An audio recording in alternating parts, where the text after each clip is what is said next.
So I've got your 5-inch Alice. I'm going to have a little bit of a play around with it today, show you what all the controls do. It seems to be up on blocks over this pool of water. That's not really necessary, it's just I gave it a boiler test and drained all the water out and I've left it in position. We'll run through a few of the controls on the back, get things started. So you've got a hand pump, you've got your water tank. Obviously you put your water in your water tank. Then your hand pump will pump water out of the tank. You have the blower, which force draws up the chimney to get the fire going if the loco's not moving. Safety valves, they're preset, you shouldn't have to touch those. Whistle valve, forward and reverse, mechanical brake, the bypass down here for the water pump, which is an axle mounted water pump, there runs off the axle. Blow down on your water gauge. Your water gauge shows you your level of water. 2 check valves. I'm going in through the one check valve that comes from the hand pump with the compressed air. Right down the bottom there is your blow down. So when you're completed, you want to give the boiler a good blast out or drain the boiler out. That's how you do it with the blow down here. Last but not least, an important one is in the front, your displacement lubricator. So the lubricator works, you open the top bolt, you open the bottom screw thread, drains the water out, refill it with steam oil, then you set the flow on this little wheel here. Screw the top back on when it's full just of oil, then you should be ready to go. So we've not got a lot of pressure on here. Reading this,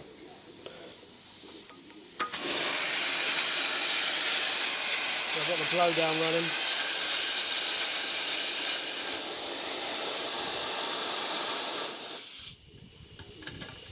So I have both the blow downs open now, the water gauge and the blow down. So we're up at about 50-60 psi.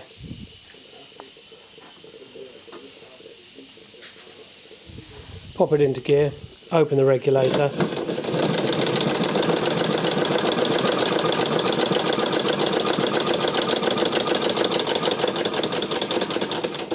Because I hydraulicked this loco, you'll find you have water in the cylinders and all over the place.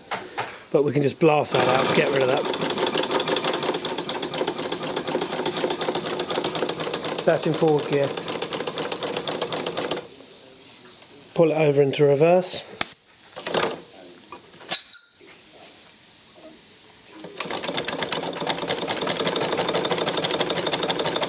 We're running in reverse gear.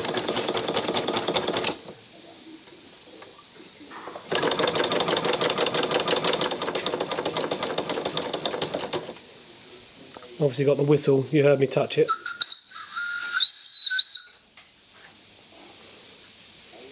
Those are your basic controls. So we explained about the displacement lubricator, how important that is to fill with the steam oil, set your flow rate. You then get your water level up in the boiler. You've got a couple of ways of doing this. You can pump it straight in with a hand pump from the tank, but it takes a little bit of time. You can open the blow down and fill the boiler backwards with a siphon if you want to. When you get your water level up to a reasonable level in here, you open your firebox door and you start your fire. So you're filling that with charcoal, usually that's been soaked in paraffin. That gets the fire started, and you put an electric blower on the chimney that draws the fire through to light the fire. While it's warming through, that takes a few minutes before the fire actually starts to heat up the water. Make sure you keep the door closed.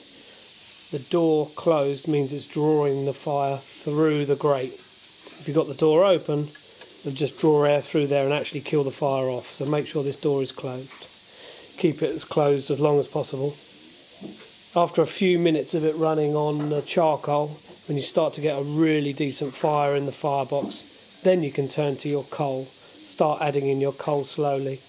And as you start to register a bit of pressure on your pressure gauge, you can actually get rid of the electric blower and use the blower on the loco. This is the blower valve on the left hand side. All that does is use the steam to blast up the chimney to draw that fire. So the whole time the locomotive is stationary, usually you put the blower on to keep your fire going. If your fire is absolutely roaring away and you're flying through the water and your safety valves are blowing off all the time and you want to slow it down, just open your door a little bit. That will kill that fire off. When you're running the loco, you want to keep the water level about 3/4 full in that gauge. If it gets down to about halfway, then you ought to start using your pumps to get it back up to 3/4. It's imperative you don't let the water drop underneath the nut. You don't want it to disappear off the water gauge, then you might have problems. If you get a bubble in your glass, a quick blast of the blowdown should give you an accurate reading of your water level. When the loco is actually running, you can hear the pump clicking away. The bypass decides where the water goes from the pump. The whole time the loco is moving, the mechanical pump is pumping out of the tank. If you open up the bypass, it'll pump a circuit back into the tank. So it's just pumping round and round in circles. When you close the bypass, you should hear a note change and hear the pump start to labour a little bit.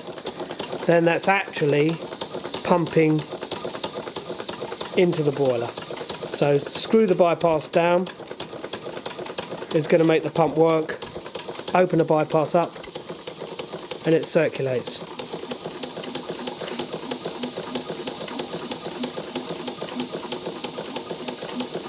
That's how you get your water into the boiler. Keep that level good. If you're unsure and if you're sitting still, the loco's not moving, and you want to get water into the boiler, you just pump the hand pump. You can hear the ball jumping a little bit on that. Well, it might be because I've got my air line on the top of the fitting here.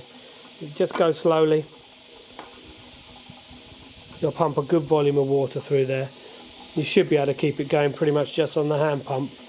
But the idea is the whole time you're working and moving, your mechanical pump is keeping that level right. So you just crack the bypass a little bit, you get a slow flow of water into the boiler. And if you need it, there's your hand pump to pump and top it up should you need it.